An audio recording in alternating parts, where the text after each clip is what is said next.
குட்டி சுட்டி. ஹாய் குட்டி சுட்டி. இன்னைக்கு நம்ம ஒரு காகத்தோட கதையை பற்றி தான் பார்க்க போகிறோம். ஒரு காட்டில் ஒரு குருவியும் காகமும் நல்ல நண்பர்களாக இருந்தாங்க. காகம் ரொம்ப நாளாக கஷ்டப்பட்டு ஒரு கூட்டை கட்டி முடிச்சுது.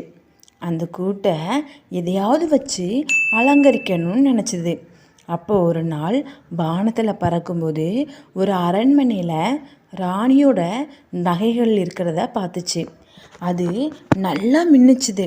உடனே அந்த காகம் இதை வச்சு நம்ம குட்டையும் அலங்கரிச்சா நல்லா இருக்குமே அப்படின்னு நினச்சி ஜன்னல் வழியாக ராணி அறைக்குள்ளே வந்து ஒரு நகையை எடுத்துக்கொண்டு அதோட கூட்டில் கொண்டு போய் வச்சுது.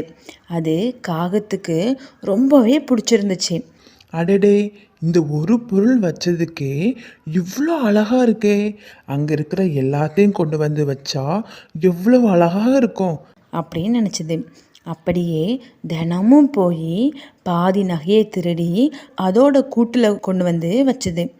தினமும் நகை காணாமல் போகிறத கண்டுபிடிச்ச அரசி அவரோட அறைக்கு பாதுகாப்பை பலப்படுத்தினாங்க.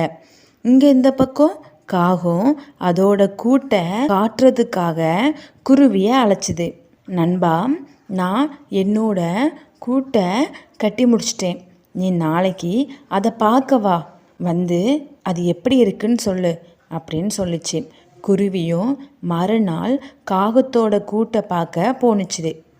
அங்கே அந்த கூடு முழுக்க தங்கமும் வைரமுமான நகைகள் இருக்கிறத பார்த்துட்டு குருவி காகத்திட்ட, நண்பா, உன் கூடு ரொம்ப அழகா இருக்கு. இந்த மின்னக்கூடிய பொருட்கள் எல்லாம் உனக்கு எங்கேருந்து கிடைச்சது அப்படின்னு கேட்டுச்சு. அதுக்கு காகம் சொல்லிச்சு, ஆற்றுக்கு அந்த பக்கம் இருக்கிற ஒரு அரண்மனையில் இருந்து யாருக்கும் தெரியாமல் எடுத்துட்டு வந்தேன் அப்படின்னு சொல்லிச்சு. உடனே குருவி, ஐயோ நண்பா, இது அடுத்தவங்களோட பொருள், இதை இப்படி திருடுறது தப்பு. இதை முதல்ல நீ எடுத்த இடத்துல கொண்டு போய் வச்சுடு அப்படின்னு சொல்லிச்சு. உடனே காகம், நான் திருடினது தப்பு இல்லை, அவங்க கவனக்குறைவாக இருக்கிறது தான் தப்பு. இதை திரும்ப கொண்டு போயெல்லாம் வைக்க முடியாது, முதல்ல நீ இங்கேருந்து போ அப்படின்னு குருவி மேலே கோவப்பட்டுச்சு. குருவியும், நண்பா, நான் சொல்கிறத சொல்லிட்டேன், அப்புறம் உன் இஷ்டம் அப்படின்னு சொல்லிட்டு பறந்து போயிட்டு. குருவி போனதும் காகம் கூட்டில் ஒரு இடம் மட்டும் எதுவும் இல்லாமல் இருக்கிறத பார்த்துட்டு சரி, நம்ம அதையும் நகையால் நிரப்புவோம் அப்படின்னு மறுபடியும் நகை எடுக்க அரண்மனைக்கு போணுச்சு. ஆனால் இந்த டைம் அந்த நகையை எடுத்துகிட்டு வரும்போது அந்த அரண்மனை காவல்காரங்களாம் அந்த காகத்தை பின்தொடர்ந்து வந்தாங்க. காகமும் அதோட கூட்டுக்குள்ளே போச்சுது.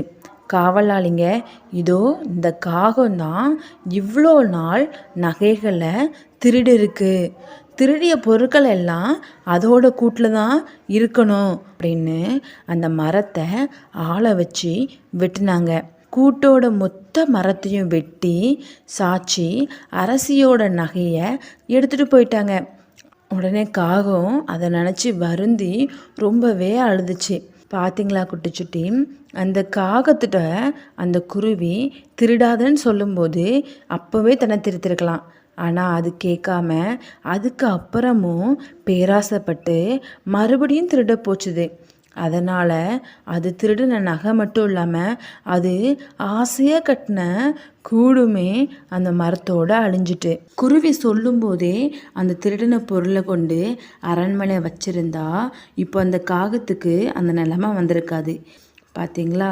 அதே மாதிரி தான் நம்மளும் எதுக்கும் பேராசைப்படக்கூடாது.